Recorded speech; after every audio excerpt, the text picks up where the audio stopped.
diabetes drug, Avandia, is back under the microscope, and for many patients, no longer available. The FDA is restricting who can take it because of concerns of heart problems. Dr. Nishi is with us from Los Angeles. Dr. Nishi, good to see you. Thank you. It's good to be here. If you have been prescribed Avandia for a period of time before this latest change, will you still be able to stay on Avandia, or what kind of restrictions are in place now? Well, there are a couple of restrictions placed on Avandia by the FDA. If a patient is currently taking Avandia, they can continue taking Avandia for the time being, but it is recommended that that patient seek the advice of their physician to look for another alternative, such as Actos, which is in the same drug family as Avandia.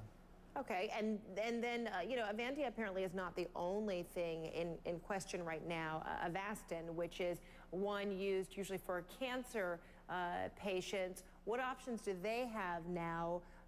Are the same kinds of restrictions being imposed on Avastin? It's a little bit of a different story with Avastin. Avastin has not been shown to be dangerous to patients or to increase any risk of severe illness. With Avastin, what they found in recent studies was that there does not seem to be as much of a benefit as was once thought. And so Avastin has had preliminary approval by the FDA, but the FDA is now taking a step back and deciding whether or not to give them full approval for use for breast cancer or to actually pull it completely from the market. And so it's a little bit unclear as to what will happen with Avastin.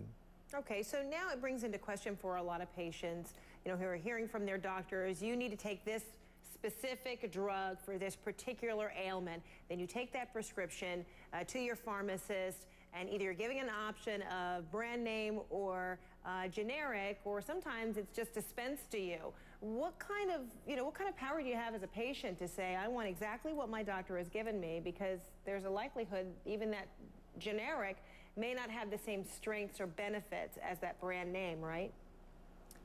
Right. There are a couple of things a patient can do. First of all, generics are generally equivalent to brand names, but in some cases there are some differences. And so if a patient insists on having a brand name drug, what they would really have to do is convey that to their physician, and the physician would then have to lobby on the patient's behalf to the insurance company, typically by writing a letter recommending that the drug not be replaced with a generic, and I've done that for my patients as well. So oftentimes that's pretty effective. That means there's got to be some direct dialogue between doctor and your insurance carrier. Absolutely. Okay, and is there, I guess, any leverage when you call your insurance company as well and say, you know, I really want what my doctor is prescribing for me. I really don't want the generic, or I don't want to take the recommendation of the pharmacist or from your office. I want to hear from my doctor on this.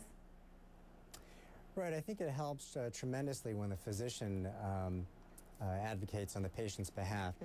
When a patient goes to a pharmacy and requests a brand name medication, they don't really have that much leverage. Oftentimes, I just have to call the pharmacy and explain that this patient absolutely needs to have the brand name version, and that may be adequate. If that is not adequate, then it may require a phone call or a letter from myself to the insurance company, and that is usually effective in allowing the patient to receive the brand name drug over the generic. And sometimes what's standing in the way of getting that brand name is the cost. Perhaps it's a lot more affordable to take a generic, or what the pharmacist might be able to recommend. So what do you do as a patient to try to get, I guess, that designer drug at an affordable price? What are your options? Well, there are a couple of options. Namely, price, as you mentioned, is the difference between a generic and a brand name drug. So there are a few things that a patient can do.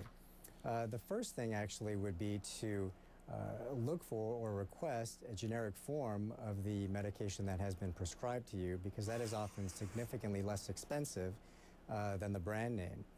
The second thing that patients can do is to look for an over-the-counter alternative to the drug that they've been prescribed. And an example of that would be Prilosec, and a second example would be Claritin. These are two drugs that are over-the-counter, but there are also prescription versions of these medications as well.